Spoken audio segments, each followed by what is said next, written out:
దమ్ముంటే ఆధారాలు చూపెట్టండి, నిరూపించండి. చాలా పెద్ద ఎత్తున లోటుపాట్లు జరిగాయన్నటువంటి వాస్తవాన్ని ఇప్పటికే AP.9 న్యూస్ ఛానల్ని అందరూ కూడా చూస్తున్నారు. బట్ అయితే చాలామంది సబ్స్క్రైబ్ చేసుకోకుండా చూస్తున్నారు. దయచేసి మీరు సబ్స్క్రైబ్ చేసుకోండి. నేను మరిన్ని మంచి వార్తలు ఇచ్చేదానికి నా వంతు ప్రయత్నంగా నేను ఖచ్చితంగా చేస్తాను. అదేవిధంగా మీరు లైక్ చేసి హైప్ చేయండి. అదేవిధంగా కామెంట్ సెక్షన్లో మీరు కామెంట్ని తెలియచేయండి.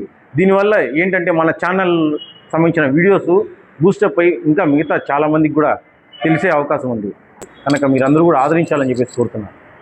Thank you.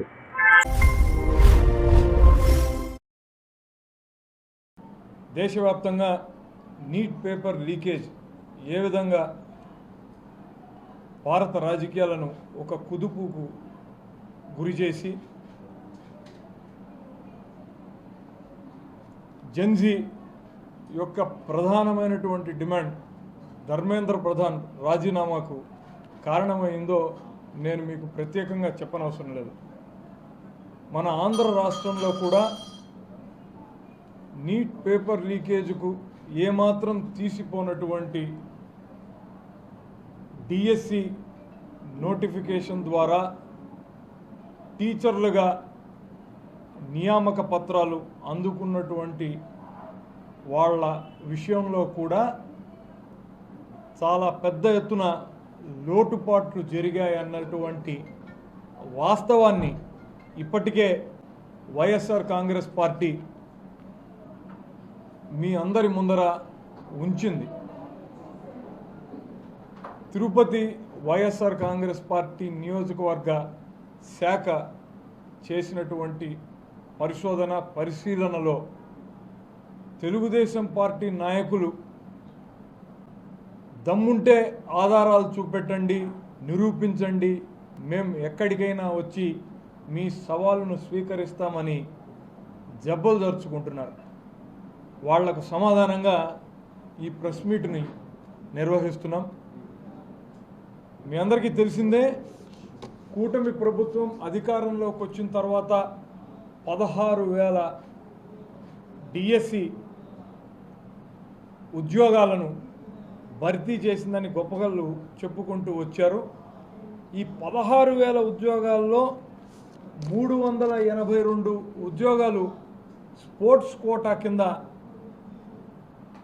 నియమింపబడ్డారు ఉద్యోగులుగా అభ్యర్థులు.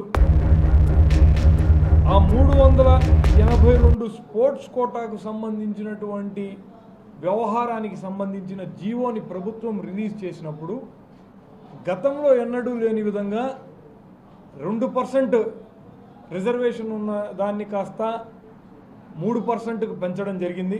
ఓకే, 3%కు పెంచడం ద్వారా స్పోర్ట్స్ ఆడుతున్నటువంటి వాళ్ళందరికీ కూడా పెద్ద ఎత్తున ఇంపార్టెన్స్ని ఇస్తోంది, ప్రయారిటీని ఇస్తోంది అని మనం అనుకున్నప్పటికీ ఈ 382 పోస్టులకు సంబంధించి ఏ రిటర్న్ ఎగ్జామ్ లేకుండా కేవలం స్పోర్ట్స్ సర్టిఫికెట్స్ వెయిటేజీ ఆధారంగానే వాళ్లను ఉద్యోగాల్లోకి తీసుకోవడం అన్నటువంటిది చాలా దారుణమైనటువంటి విషయం. ఇది మొదటి తప్పిదంగా మేము ఎత్తి చూపెడుతున్నాం.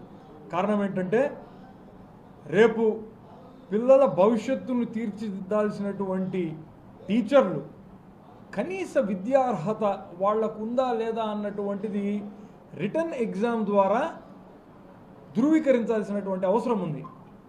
అలా వాళ్లను ఎగ్జామే వాళ్లకు పెట్టకుండా విధుల్లోకి తీసుకువేసుకుంటే రేపు పొద్దున పిల్లలకు ఏం పాఠాలు బోధిస్తారు? ఈ 382 మంది స్పోర్ట్స్ కోటా ద్వారా నియమింపబడినటువంటి వాళ్ళు కేవలం 46 మంది మాత్రమే, అంటే 12% మాత్రమే ఫిజికల్ ట్రైనింగ్కి సంబంధించిన పీఈటీ ఇట్లాంటి టీచింగ్ పోస్టుల్లో ఉంటున్నారు. మిగతా 88% మంది వీళ్ళందరూ కూడా సబ్జెక్టును టీచ్ చేయడానికి సోషల్ స్టడీసో సైన్సో లాంగ్వేజెస్ చెప్పేటటువంటి టీచర్లుగా వీళ్లకు పోస్టులు వచ్చినాయి.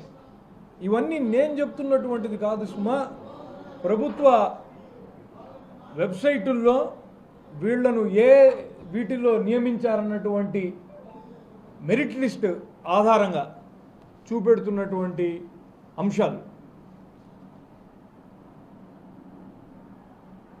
ఇది ఇలా ఉంటే రెండవ లోపం, ఓ నలుగురు అభ్యర్థులు, ఇప్పుడు జూడోకు సంబంధించినటువంటి విషయాన్ని మాత్రమే నేను మాట్లాడుతున్నాను. ఈ స్పోర్ట్స్కి సంబంధించినటువంటి వ్యవహారంలో జూడోలో 39 మంది సర్టిఫికెట్లను పొంది ఈ టీచర్ పోస్టులను అందుకున్నారు. దాంట్లో 30 ఫేక్ అన్నటువంటి అనుమానాలు ఉన్నాయి. ఈ 30లో ఓ నలుగురు విషయాన్ని నేను ప్రస్తావించాలనుకుంటున్నాను.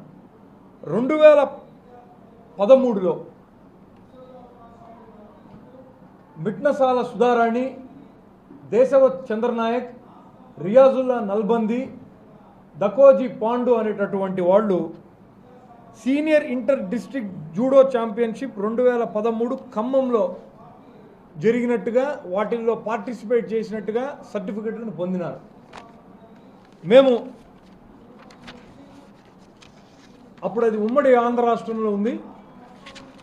ఆ సంఘానికి సంబంధించినటువంటి Khammam district judo association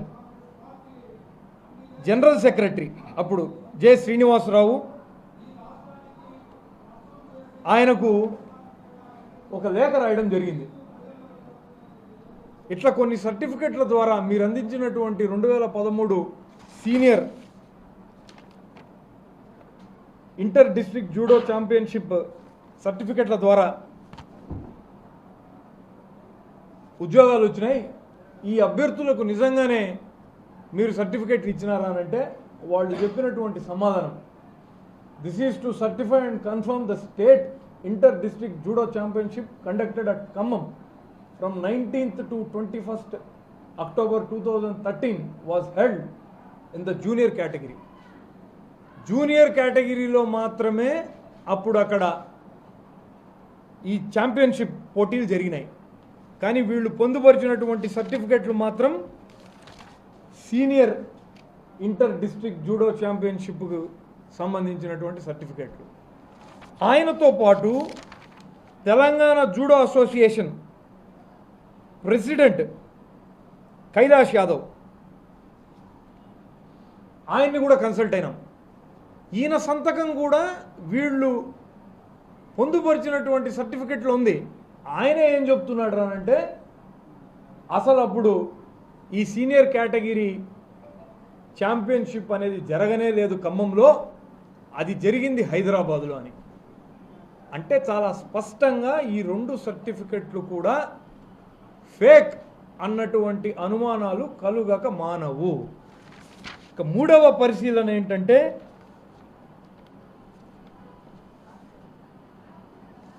senior inter district judo tournament 2019, దాంట్లో 2 అభ్యర్థులు తెల్లబోయిన రాము, కొనిదెన పృథ్వీరాజ్, వీళ్ళిద్దరూ కూడా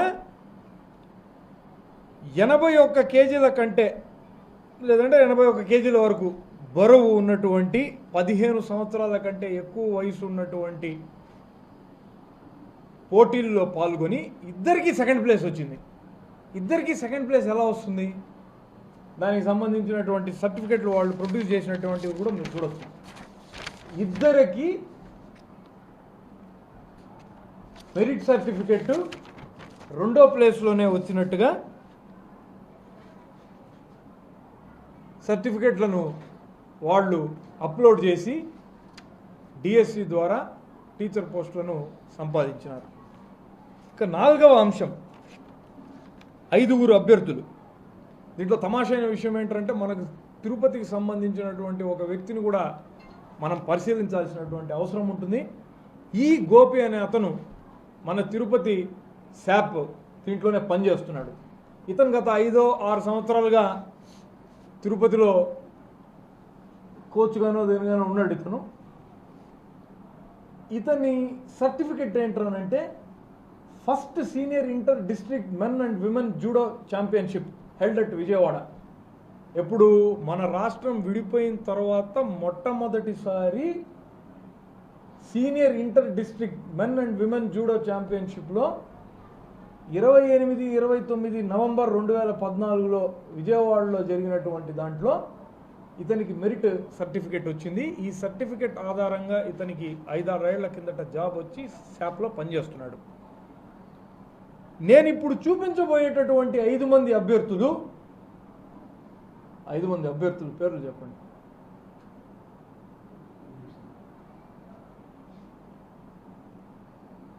serial number 78, serial number 195, serial number 200, serial number 215, serial number 222. అక్కల సురేఖ, నొస్సం కరీష్మా, అన్నె పోగు శ్వేతరాణి, షేక్ ఇమాం హుసేన్, హసవత్ సూర్యనాయక్ వీళ్ళ అభ్యర్థి ఐడీలు కూడా ఉన్నాయి. అతను పార్టిసిపేట్ చేసినటువంటి senior inter district championship 28, 29 November 2014లో అయితే వీళ్ళు పార్టిసిపేట్ చేసింది 11, 13 నవంబర్ 2014. అంటే ఎక్కడైనా ఛాంపియన్షిప్ ఒకటే 10-15 రోజుల గ్యాప్లో జరిగేటటువంటి అవకాశం ఉంటుందా? దీన్ని ఎవరు ధృవీకరించాలి? దీన్ని స్క్రూటినీ చేసినటువంటి వ్యక్తి ఎవరు? ఈ 5 మందికి సంబంధించినటువంటి సర్టిఫికెట్లు ముమ్మాటికి ఫేక్ అనేటటువంటి అనుమానాలు బలపడుతున్నాయి. ఇక 5వ అంశం,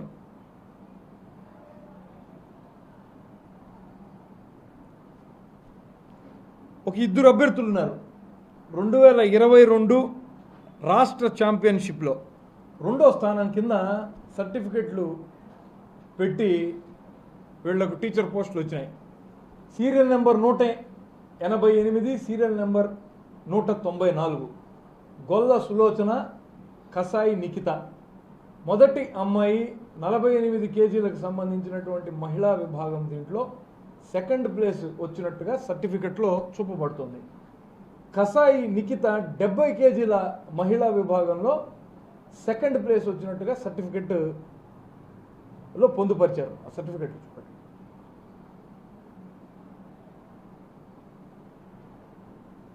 దీన్ని క్రాస్ వెరిఫై చేయడం కోసం మేము ఆ 2022 రిజల్ట్ షీట్ని డౌన్లోడ్ చేశాం. ఆ రిజల్ట్ షీట్లో నేను ఇంతగా ఏ విషయాన్నైతే ఈ 2 అమ్మాయిలకు సంబంధించినటువంటిది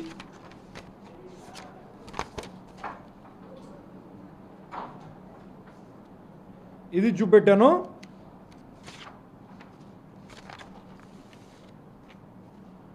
ఆ సెకండ్ ప్లేస్లో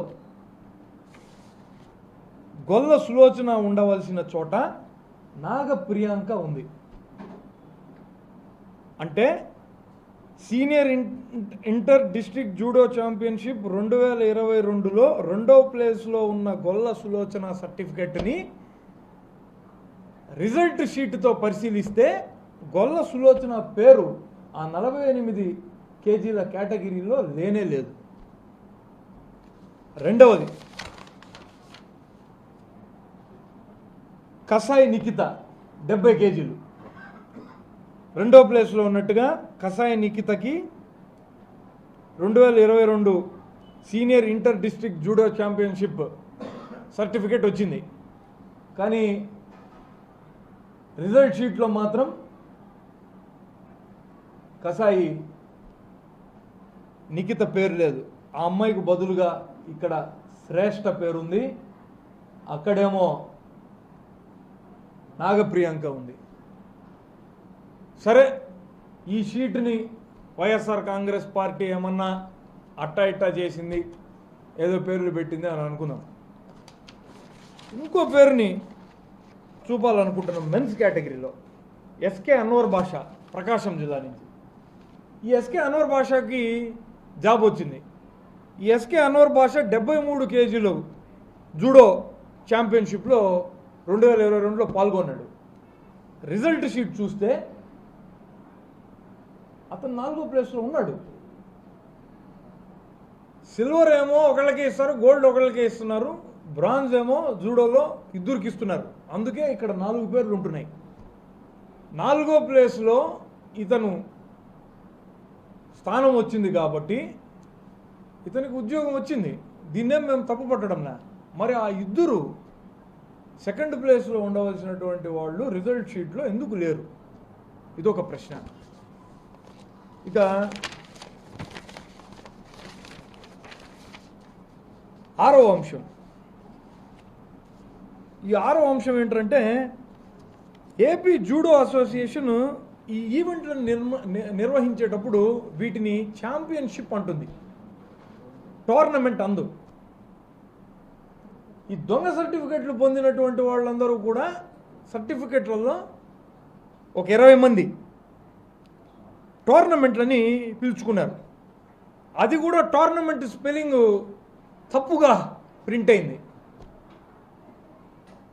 అంటే వీళ్ళు దొంగ పని చేసేది కూడా ఎవడో చదువురానోడితోనూ పనికిమాలినోడితోనూ చేయించి అక్కడ దొరికిపోయినారు.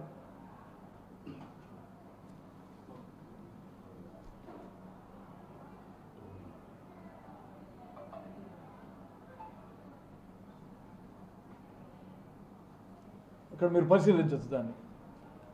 అంటే ఎన్ని మచ్చుకకు ఒక్క ఆటను పరిశీలిస్తే జూడో ఆటకు సంబంధించినటువంటి 39 సర్టిఫికెట్లలో 30 సర్టిఫికెట్ల మీద అనుమానాలు కలుగుతున్నాయి. అంటే ఈ అనుమానాలు కలిగినప్పుడు ప్రభుత్వం దాన్ని నివృత్తి చేయాల్సింది పోయి రాజకీయం చేస్తే ఎట్లా? మీరు కనీసం ఈ సర్టిఫికెట్లు నిజమా అబద్ధమా అని ఆయా డిస్ట్రిక్ట్కి సంబంధించిన డిఎస్డి వాళ్ళకి పంపారా? డిస్ట్రిక్ట్ స్పోర్ట్స్ డెవలప్మెంట్ ఆఫీసర్కి పంపించి మీరేమన్నా దాన్ని క్రాస్ వెరిఫై చేశారా? లేదు. శాప్లోనే ఒక కమిటీని వేసుకొని ఆ కమిటీనే వెరిఫై చేసేసింది వీటిని. అంటే దొంగలే దొంగ సర్టిఫికెట్లను ప్రింట్ చేశారు. ఈ దొంగలే మళ్ళీ వాటిని అక్కడే కూర్చొని వెరిఫై చేసేసారు. వెరిఫై చేసేసి ఉద్యోగాలు వీళ్ళకి ఇచ్చేశారు. ఒక్కొక్క ఉద్యోగాన్ని 20 లక్షలు 30 లక్షలని వేలం పాటలు పాడుకొని అమ్ముకున్నారు. ఇది స్పోర్ట్స్ కోటాలో కేవలం 39 సర్టిఫికెట్లను పరిశీలిస్తే వచ్చినటువంటి రేకెత్తినటువంటి అనుమానాలు ఇవైతే, అసలు ఎస్సీఆర్టీ ఏదైతే డిఎస్సి పరీక్షకు సంబంధించినటువంటి ప్రశ్నపత్రాన్ని తయారు చేస్తుందో దాంట్లో పనిచేస్తున్నటువంటి ఓ అవుట్సోర్సింగ్ ఎంప్లాయీ నవీన్ అనేటటువంటి కుర్రాడికి ఫస్ట్ ర్యాంక్ వచ్చింది. వాడు ఆడే పనిచేస్తాడు. అతను ఆ పనిచేసే కుర్రాడికి మొదటి ర్యాంక్ వచ్చింది. ఆడేదో తడుముకున్నారు, అతన్ని తొలగించారు. ఏదో సర్టిఫికెట్లు ఇన్ టైంలో ప్రొడ్యూస్ చేయలేదని చెప్పి ఆ మెరిట్ లిస్ట్లో మళ్ళీ పేరు తీసేశారు.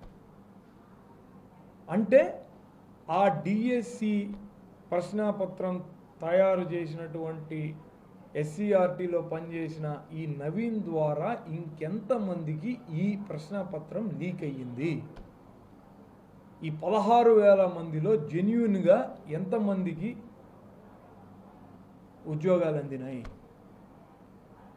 సరే, ఈ ఉద్యోగాలు ఏదో డబ్బులు ఇచ్చినారు కదా, ఓ స్కామ్ జరిగింది అయితే అయిపోయింది అని మనం వదిలేస్తే నష్టపోయేది తర్వాత కనీసం 4-5 తరాలు అన్నటువంటి విషయాన్ని ప్రజలందరూ కూడా గుర్తించాలి. ఎందుకంటే అస్సలు ఆ చదువు చెప్పేందుకు ఏమాత్రం అర్హత లేనటువంటి వాళ్ళు పాఠశాలలకు వెళ్ళి మన పిల్లలకు విద్యాబోధన చేస్తే మన వాళ్ళు ఎలా తయారవుతారన్నదాన్ని ఆలోచించండి ఒకసారి. దీనికి ముమ్మాటికి మూలం నారా లోకేష్ అనేటటువంటి వాస్తవాన్ని వైఎస్ఆర్ కాంగ్రెస్ పార్టీ బయట పెడుతూ నైతికంగా అతను బాధ్యత వహిస్తూ రాజీనామా చేయాలన్నటువంటి డిమాండ్ చేస్తుంది. దీంతో పాటుగా ఆ లోపల ఉన్న రవినాయుడు ఇంకా ఎగ్జాముల్లో కాపీలు కొట్టి దొరికిపోయినటువంటి వాళ్లను శాప్ చైర్మన్లుగా కూర్చోబెడితే ఇంతకంటే వెలగబెట్టేది ఏముంటుందనేది ఈ చర్య ద్వారానే అర్థమైపోతుంది. ఆ రవినాయుడు మీద చర్యలు తీసుకోవాలా, ఈ కమిటీ ఏదైతే వీటన్నిటినీ కూడా సర్టిఫైడ్ సర్టిఫికెట్లే ఇవన్నీ నిజమైన సర్టిఫికెట్లే అని వెరిఫై చేసినారో వాళ్ళ మీద చర్యలు తీసుకోవాలా. ఈ నియామకాన్ని రద్దు చేసి నిజమైనటువంటి అర్హత కలిగినటువంటి అభ్యర్థులకు ఈ ఉద్యోగాలు అందాలి. భావి తరాలు వాళ్ళ కారణంగా విద్యాధికులు అవ్వాలన్నటువంటి డిమాండ్తోనే వైఎస్ఆర్ కాంగ్రెస్ పార్టీ ఈరోజు ముందుకు వచ్చింది. మొత్తం అందరినీ, ఈ సమాజంలో ఉన్నటువంటి తెలుగు సమాజంలో ఉన్నటువంటి తెలుగు నేలపైన ఉన్నటువంటి తల్లిదండ్రుల్ని, మేధావుల్ని, ప్రజా సంఘాల్ని విన్నవిస్తున్నది ఏంటంటే, మనం పెద్ద ఎత్తున ఉద్యమ బాట పట్టకపోతే తెలుగుదేశం ప్రభుత్వం ఇలా అన్ని నియామకాల్లోనూ అవినీతి చేసి అర్హత లేనటువంటి వాళ్లను కూర్చోబెట్టి అన్ని రంగాలను సర్వనాశనం చేస్తుంది. స్విమ్స్లోనూ ఇలాంటి తప్పుడు నియామకాలే జరిగినాయి, టీటీడీ ఇంజనీరింగ్ డిపార్ట్మెంట్లోనూ ఇలానే జరిగినాయి, బర్డ్స్లోనూ ఇలాంటి నియామకాలే జరిగినాయి. ఒక తిరుపతికి సంబంధించినటువంటి ఉద్యోగాల్లోనే ఇన్ని లోపాలు జరుగుతూ ఉంటే రాష్ట్ర వ్యాప్తంగా అన్ని శాఖల్లోనూ ఎన్ని ఉద్యోగాల్లో అవినీతి జరిగిందో మీ ఊహకే వదిలేస్తున్నాను. ఈరోజు తిరగబడకపోతే మొత్తం మన భవిష్యత్తు అంతా కూడా నాశనం అయిపోతుంది అన్నటువంటి విషయాన్ని మీ ద్వారా గుర్తు చేస్తూ, మీకు సిగ్గు శరం ఉంటే కూటమి నాయకులు తప్పుని అంగీకరించి ఆ తప్పును సరిదిద్దగలిగితే భవిష్యత్ తరాలన్నీ కూడా బాగుపడతాయి. మీ చర్య పట్ల ప్రజలు కూడా హర్షం వ్యక్తం చేస్తారు. రాజకీయాలకే పోవాలా అన్న ఆలోచన మీకు కలిగితే మీ సమాధిని మీరే తవ్వుకున్నటువంటి వాళ్ళు అవుతారన్నటువంటి వాస్తవాన్ని కూడా చెబుతూ ముగిస్తున్నాను. అంటే ప్రజాస్వామ్యంలో చర్చ అన్నది ఓ 4 చోట్ల కూర్చొని 4 గదుల మధ్యన చేయాల్సినటువంటి అవసరమే లేదు. ప్రజలు రేకెత్తించే ప్రశ్నలకు ప్రభుత్వాలు సమాధానం చెప్పగలిగినా అది సహేతుకంగా ఉంటుంది. మేము ఒక ప్రశ్న లేవనెత్తినాం. బాధ్యతాయుతమైనటువంటి పదవుల్లో మీరున్నారు, మీరు చర్చకు పిలిస్తే మేము ఎక్కడికైనా వస్తాం. ఇప్పుడు మేము ఎత్తినటువంటి ప్రశ్నలకు కనీసం మీరు మీ కింద స్థాయిలో ఉన్నటువంటి ఆ డిపార్ట్మెంట్కి సంబంధించిన అధికారులు వివరణ ఇవ్వాలి కదా. వాటి మీద వివరణ ఇవ్వకుండా రాజకీయమైనటువంటి అంశాలను మాత్రమే తడిమి మీరు సవాల్ చేస్తున్నాం, ఆడికి రండి ఈడికి రండి అని అంటే, ఈ సవాళ్ళు ఎన్నిసార్లు, ఎన్ని సంవత్సరాలు, ఎన్ని దశాబ్దాలుగా ఎంతమంది రాజకీయ నాయకులు చేయలేదు? దీనివలన ప్రజలకు ఒరిగేదేంటి? ప్రజలకు ఒరిగేటటువంటి పనులు చేస్తే అధికార పక్షాన్ని కూడా ప్రతిపక్షం మెచ్చుకుంటుందన్న విషయాన్ని చెప్తున్నాను. ఏదన్నా ఒక ఉద్యమ రూపం దాల్చాలి అని అంటే ఆ ఉద్యమం ఎందుకు బలపడుతుందో, ఆ ఉద్యమానికి గల కారణం ఏంటో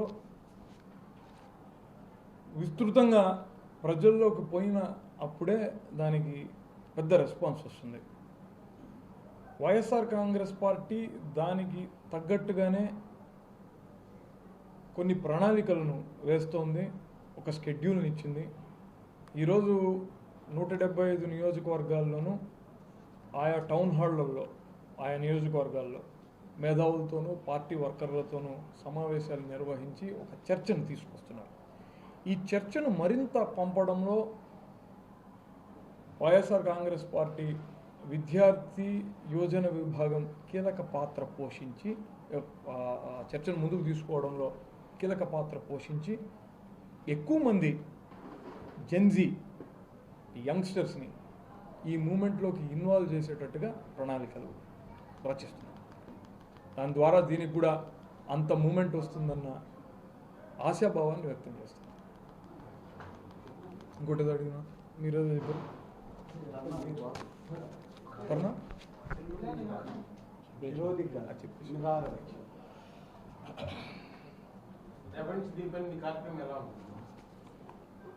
ఒక 3 రోజుల పాటు పార్టీ రిలే నిరాహార దీక్షలకు పిలుపునిచ్చింది. 6, 7, 8 నియోజకవర్గాల్లో ఉన్నటువంటి ముఖ్య కేంద్రంలో ఈ రిలే నిరాహార దీక్షలు నిర్వహించబడతాయి. దాని తర్వాత 10వ తారీఖున ఒక పెద్ద ఎత్తున ర్యాలీని చేపట్టబోతున్నాం. ఇది ప్రస్తుతానికి డిఎస్సి మీద పార్టీ ప్రకటించినటువంటి షెడ్యూల్. తదుపరి షెడ్యూల్ని త్వరలో తెలియజేస్తాం.